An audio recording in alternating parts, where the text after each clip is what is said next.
last month, they called me and told me I've been chosen to go on this flight. Not that I deserve the honor so much as I'm happy to be able to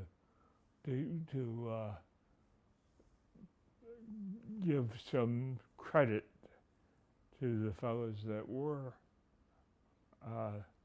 and are still honored.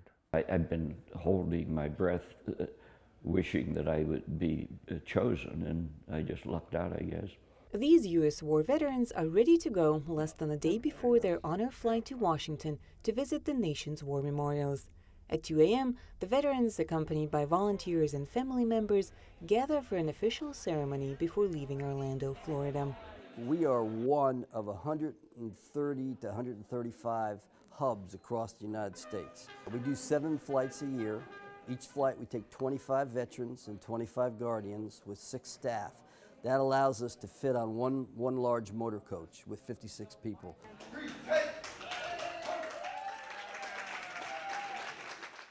Each veteran has a guardian, specifically appointed volunteers who each pay $400 to take part in the program.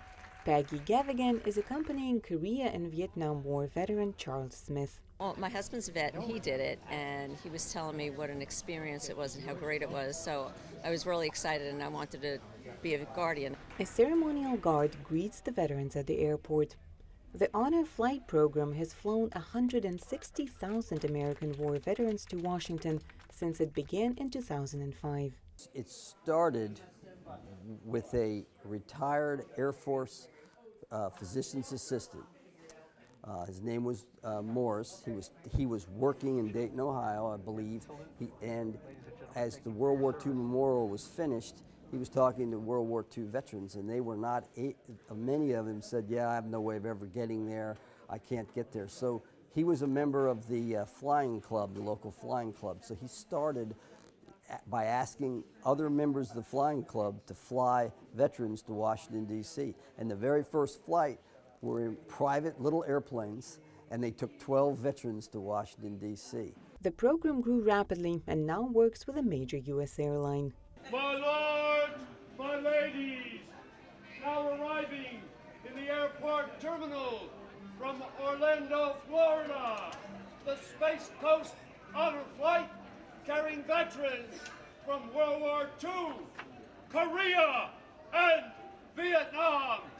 God bless our veterans! God bless America!